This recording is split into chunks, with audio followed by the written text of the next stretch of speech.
the holy grail in computer vision is to understand imagery as we people would understand it.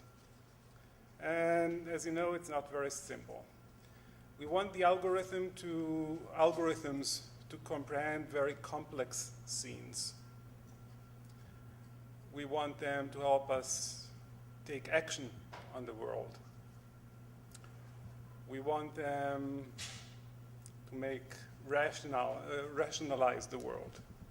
We want them to drive maybe other systems, and we want them to respond as we would have.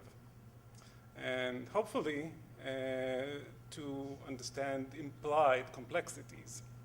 But this, as you know, is the holy grail, and we are definitely not there yet.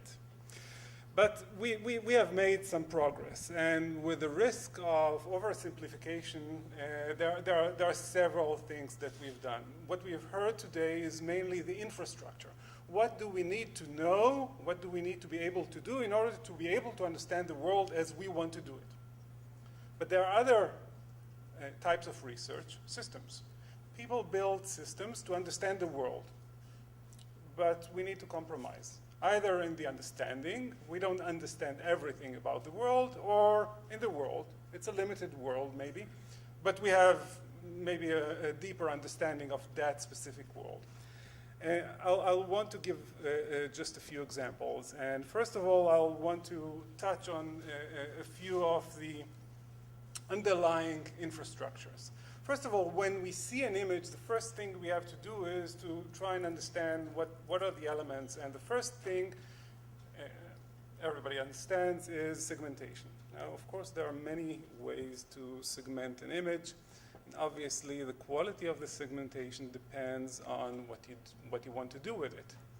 So if we wanted to do chicken soup, this would have been a good segmentation. But obviously, what we want to do next is classification. And in classification, I couldn't overestimate the importance of face detection technology in computer vision. I mean, this has opened computer vision to do real stuff, finally. So this is a very important piece of infrastructure, but it's classification. It's one of many fundamental infrastructures that we are building to be able to be components of computer vision systems. When we look at the spectrum of computer vision systems, on one hand, we see systems that can take any image and do some kind of understanding of the image to do at least one thing right.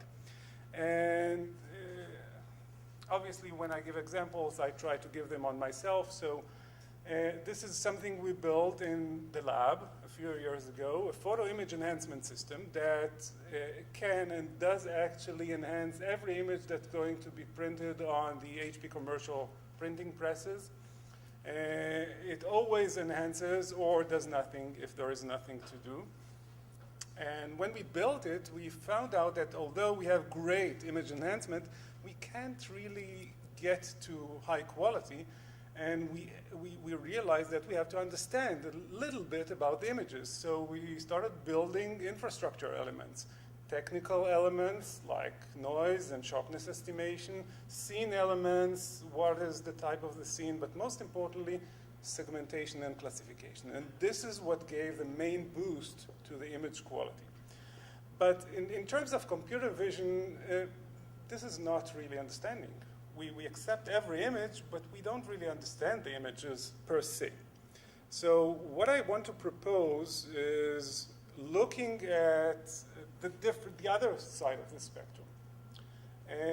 Let's select a limited world, somewhat limited, but understand everything that's there to understand. So what we propose is the graphical user interface. It's a simple world, but it's rich enough. And there are deep levels of understanding that we can do. And this world is very interesting because it actually helps us get to the understanding relatively quick. We don't need a lot of infrastructure. It's not 3D. There are, the stuff there is relatively simple, and we can start with the interesting part of the understanding. And this is what I want to convey in this talk. So I'm talking about a project that's done in the lab. It's called image-based software automation. And there are many contributors. You will see there are researchers, interns, and collaborators from business units in HP who helped us and still help us build the system. I want to highlight Sagi Shine, whom several of you know, and he's the principal investigator. Ruth Bergman, who managed this project and now is the manager of HP Labs in Israel. And Ayelet Noeli, Pavel Kisilev, and David Leavi, who each lead one of the modules. And I'll speak about each of those modules in the talk. But first of all, you probably realized that the motivation to do the research wasn't computer vision per se. As HP Labs, we had different motivations, and I want to spend a few slides to tell you about the motivations. And our motivations are in IT management, as odd as it may sound. When you want to manage large IT systems, you need meta applications. Meta applications control other applications to do testing, monitoring, and management. And that's very important for large segments of the IT business, for application development, in software testing, and for IT operations. And the main advantage, at least from HP's point of view, is our record and replay technology that helps us do this type of meta applications. So what is record replay? When a user does what they usually do on the computer, the meta application records what they do and produces a script. So this is the record stage. Then the script is run on the application throughout the life cycle of the application and in many parameters to make sure that the system works correctly. And then it may load the system to see how it performs under load, and then during operation it monitors, for example, to validate response time. So this is the replay function. I will focus mainly on the record function today. So notice we want to understand what happens there on the computer screen while you actually run the system. So the state of the art, and I think the advantage HP has in that market, is the record replay technology that's dependent on deep knowledge of the object model. So this is what happens today, but today we see that there are a lot of problems. What if we cannot access the internal object representation? And it happens, for example, in mobile. Mobile is very important now. We don't have any access to the internal models. What do we do when we want to monitor and test applications on mobile? Do we do it manually? Web 2.0, Flash applications. All those have some object models, but they are immensely complicated. So it's a challenging technical problem. What happens in hybrid environments, non-Windows environments? All these need a lot of investment, and the solution is look at the image. If we understand it, why not the computer? We want to understand it as people do. So what does it imply? What do we need to understand if we want to understand the GUI? Let's look at what the classical approach gives us, and let's focus on one of the GUI elements. The document object model is a very complex tree, but we can analyze it, and it provides us names, and it provides us the type of the object, for example, a list box in this case, and it provides us the possible functionality of the GUI model. It's all there in the tree model. We need to do that from the image. That seems possible, right? We have a list opener and a list. Together, they are a combo box, which we identify as a list opener and or a list box. And this helps us define the functionality of the GUI element. And if we also understand which GUI element it is, this helps us to write and execute a command like set the depart time to 9 a.m., for example. But it's not so simple, as you can imagine. What it implies is structural analysis, which includes segmentation and classification, and semantic analysis. This is where we introduce a significant innovation, I think, which is, we call it the visual parser. And I'll talk about each of those components. But first of all, I want to give an example. A really simple example, at least in the beginning. Suppose this is the image and we pressed here. I don't know if you noticed. It's a dot on the search box. What we get in the system is, so this is the system. The semantic engine says, okay, we need some analysis. It activates the classification engine, which activates the segmentation engine, which requests the image around the click position. Segmentation segments this part of the image. Classification says, oh, I know it's a push button, and I understand the text around it. And semantic engine says, okay, I know what's done. It's a push button. This is the image, and it was clicked. So this is simple, right? Obviously, you can understand that in order to make sense of this part of the GUI, this is more complex. And this is what I would like to elaborate on in the later part of the talk. So let's start with segmentation. In segmentation, we need to understand where the extent of the focus was. So we have hints. We have temporal hints. If you notice, when you move the mouse, the various GUI elements change.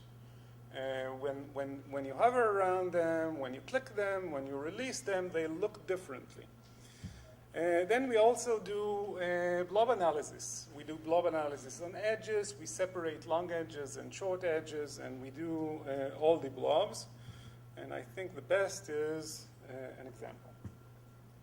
So here, this is how it looks before anything happened to the GUI. This is what you get when you hover over it. This is how it looks when you click it, and this is after it was clicked. And somehow the dot disappears. So difference image, it's a great hint of what happens there. If you look at the edges and the edge blobs, you see a different interpretation. Okay, the red one is the focus of the edges, and if you focus on the short edges, you get a reinforcement of the difference image. So what we return are those two elements. And this is obviously, we know that this is what we actually meant to do, but we return this because we don't want to lose the correct element just now, right? We give it up to the next stage, and the next stages will have to decide what to do with it. And the next stage is classification. So let's see how we classify all those segments. And classification, in classification we need learning. So we have all the GUI elements, and we have to extract features and to do multi-class classification.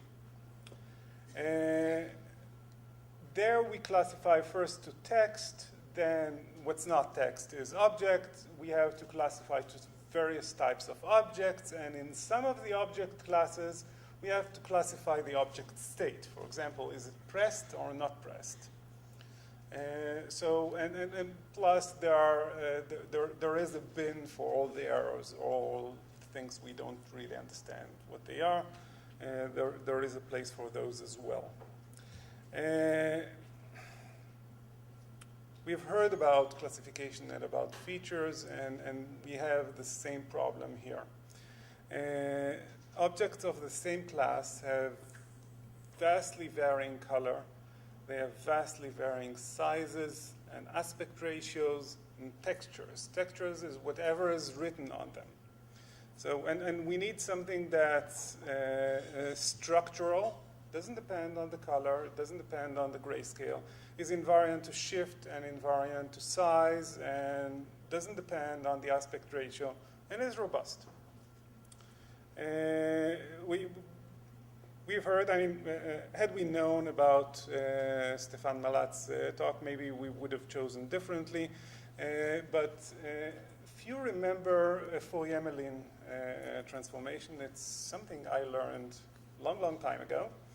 It's a nice transformation because in addition to Fourier, which is invariant to shift, it then does a log transformation on the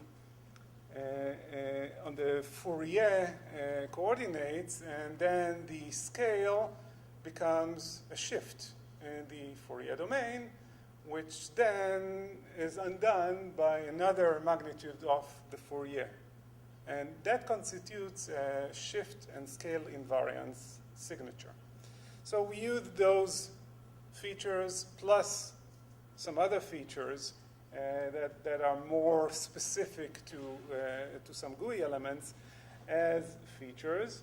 And in addition, we do a kernel multi-class SVM classifier, and this is how we do classification. If we look at the results are good, but they are not great. We have errors, about 5 to 3% misclassification errors, but considering the problem, this shouldn't be too bad. For example, look at this one and at this one. One of them is a list opener and one of them is a scroller. It could have fooled me, right? The right answer in this case is we don't know. It's either this or that. And this is actually what this module gives out. We don't give out one result because we don't want, again, we don't want to commit. So we give probabilities. As you can gather, once the semantic engine is activated again, we have a lot of options, and the semantic engine has to both consider all the options and also decide on the complex objects. And this is relatively interesting. Now, think about these types of objects. We want to make sense of all these types of objects from the various segments that the segments and classes that the system provided for us. How do we make sense of it? So, when we consider what the semantic part, the structural part gave us, we started with a bitmap. And we now have an icon map or a picture map. But that's a far cry from this. And this is where we want to get. So what is this part? What we realized is that there is a formal representation, right? Everybody sees that we have an icon on top of a text, and next to it, an icon on top of the text. So there are rules. It's like a sentence, right? So we could, in a sense, call it a visual parser once we invent the right language for it. And in that analogy, this is a visual lexer. So we have that framework, and let me give you an example. So we have a radio button set, and this radio button set is a radio button, and it's on the left side of a text, and there are many of these vertically, right? So this is a radio button set. We need to write it formally somehow, and we have a language for it. So this is a right-titled template. So it's a right-titled X. Right-titled X is X, center aligned to some text. And then it's on top of the same thing where both the X and the text are left aligned. Okay, there are some distances there, but that's technicalities, and of course another technicality is that it ends somewhere. So the end element is also there. Once we have this, we can define a radio button set. A radio button set is a vertical list of those elements ending with an end element. For example, this is the end element, and this is one of the cases of the couples. But we can also define a checkbox set, right? And we can also define a vertically titled icon list set, right? So it's a titled icon, and it's a list of vertically aligned titled icon sets. So this is a formal description of something that's very complex. So this is how the system looks like. We write the GUI rules in a language. This is compiled, and basically we have a parsing graph. This parsing graph is fed into a parser, which is then fed by the lexer to give us the realization that this is a radio button set, and we selected the car-only option from this radio button set. I mean, the principles were hierarchy, which is made of structural and semantic elements. The language is visibly pushed down language, and we are also aware of temporal heads. So this is how we looked at our specific small world. And the question is, can we extend to general images? Now, this is an open question, and this is actually the only reference to outside work I have in the talk, and this is the conclusion. What I think is that since the real world is 3D, the semantics in this world have to be 3D, and this is why work on 3D, some of it is done here in the Technion, is very relevant, because I think that once we have the additional type of infrastructure of understanding the 3D, on top of it we can do the parsing, and this is a potential advancement not only in the GUI world, but in the real world images as well. So as my children used to ask when we still travel together, are we done yet? So no, we aren't done yet, but I hope we are closer. Thank you.